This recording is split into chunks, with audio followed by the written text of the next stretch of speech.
Olá, pessoal. Nesse vídeo a gente vai falar um pouco sobre a questão do open source.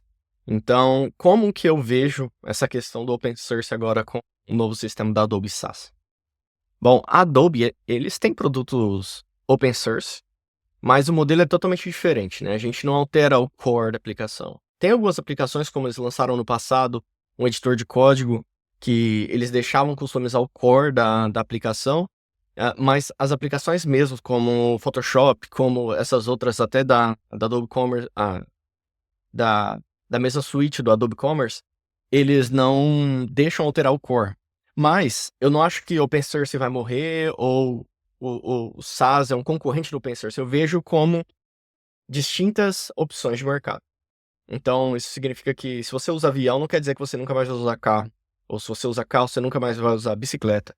Ou tem diferentes cenários para cada uso, ou moto, ou então cada plataforma que lança, cada modelo novo que lança, se encaixa em alguma brecha do mercado de necessidade. E é isso que eu vejo, o posicionamento do Adobe Commerce. Eu vejo que toda plataforma SaaS precisa de open source. Então, assim como o Shopify precisa de Ruby on Rails, precisa de várias plataformas open source e libraries, bibliotecas JavaScript, que estão disponíveis open source. Inclusive, eles compraram recentemente, a Shopify comprou a Remix e mantém open source. Então, elas precisam dessas plataformas, tecnologias open source para poder evoluir mais tranquilamente a plataforma SaaS que eles mantêm.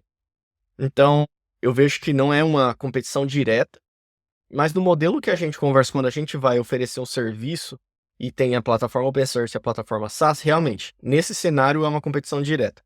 Igual para Adobe, o Magento open source e o Magento SaaS são duas ofertas diferentes.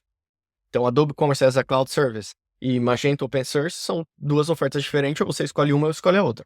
Você não escolhe uma que utiliza a outra. Até então, a Adobe tinha aquele modelo onde o Magento base, ele era também a base do Enterprise. Então, sim, uma utilizava a outra, mas agora vai ser cada vez mais distintas essas opções. E a Adobe, ela tem alguns repositórios open source também, como por exemplo esse daqui, que é o novo AM Boilerplate para commerce, mas não passa de template. Então é um template, você pode contribuir para esse template, criar componentes. A comunidade eu vejo que vai criar mais e mais componentes, que eles chamam de droppings, para serem utilizados por outros projetos. Isso sim eu vejo que vai crescer, mas com a base, o core, o back-end, rodando SaaS, que você vai se comunicar via API. E se mudar amanhã, você vai ter que mudar os seus componentes. Então, como essa arquitetura funciona, né? Essa arquitetura funciona basicamente, essa é a página do Adobe Commerce Storefront. Ela funciona através desses componentes, que são chamados de droppings. E se comunicando via GraphQL.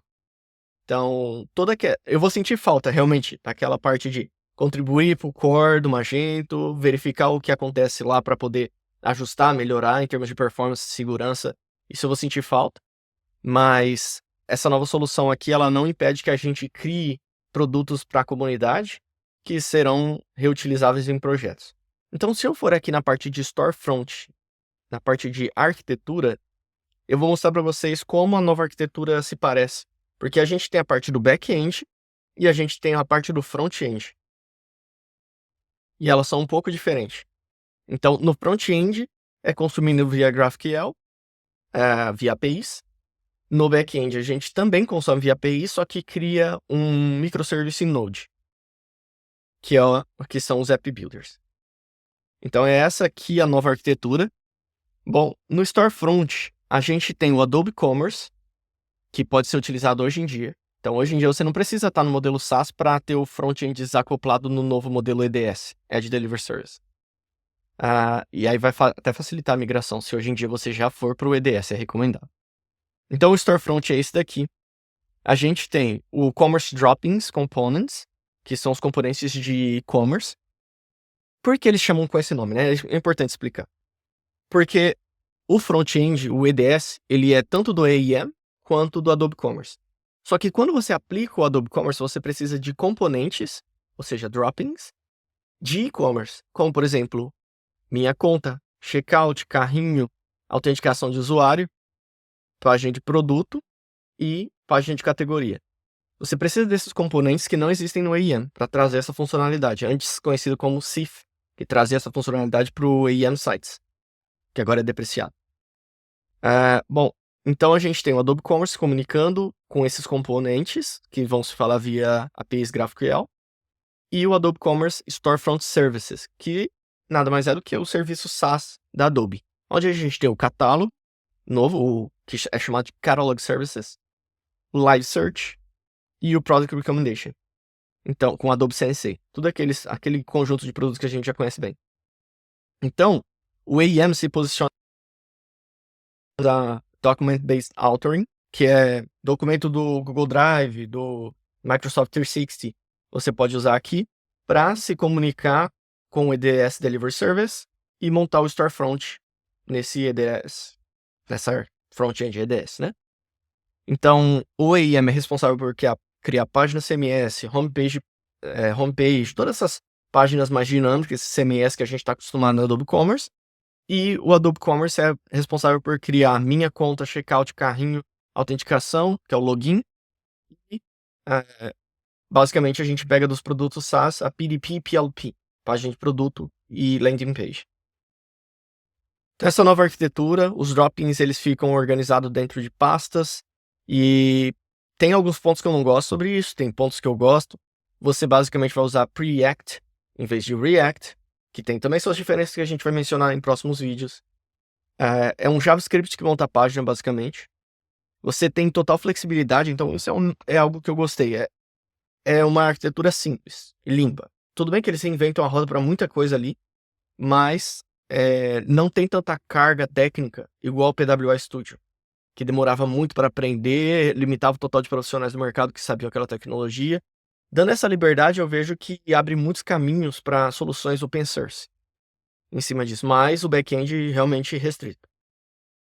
Então a gente tem essas limitações aqui, que a gente precisa ter o Adobe Commerce nessas versões para começar a utilizar hoje em dia esse novo front. Inclusive tendo o Adobe IMS, que é o login através da Adobe Commerce, o SSO Adobe Commerce, né? Então, se eu fosse ter que posicionar para vocês essa solução, seria nessa maneira. Acredito que, bom, é uma competição direta com soluções mais enterprise, como, por exemplo, o Shopify com Headless ou Shopify Components, ou mesmo o Vtex na maneira composable deles. Não seria uma competição direta com a Shopify, que é para lojas pequenas e médias até grandes, porque no Shopify Plus você tem a opção de começar sem utilizar o modelo SaaS, Headless, e no Adobe Commerce você pode começar, você tem que começar, na verdade, utilizando o modelo Headless dele. Então tem essa diferença, assim, que a barra é muito mais alta de entrada para começar. E o que me preocupa é só o suporte que eles vão prestar quanto a isso. Porque historicamente o Live Search, o suporte da Adobe não é bom, né? Não é muito bom. O da Shopify não é tão bom também quanto poderia ser, mas ao mesmo tempo eles dão muita autonomia. Então você consegue fazer muita coisa. Na Adobe eu vejo que tem vai ainda haver muitas coisas que a gente vai depender do suporte, de alguém aprovar alguma coisa, e vai ter essa barreira, mas ao mesmo tempo não é mirando projetos que vão precisar de tanta ajuda assim do lojista diretamente para o suporte. Vai ser algo que o implementador vai ter autonomia e vai precisar fazer ainda muito código para poder fazer as coisas funcionar nesse novo modelo, porque a barra de complexidade é mais alta do que o da Shopify, por já começar headless e já começar com components. Essas são as duas principais ofertas. Ou você começa headless, que é como se fosse Shopify com Hydrogen, ou você começa com components, que caso você utilize outras plataformas para fazer um mix junto, né? Que é o Adobe Commerce Optimizer, que é o concorrente do Shopify Components. Então essa é minha avaliação, é assim que eu vejo a nova arquitetura, a evolução do modelo open source para o Adobe Commerce. E me fala o que vocês acharam nos comentários, quais são suas opiniões sobre isso, e te vejo no próximo vídeo. Tchau, tchau.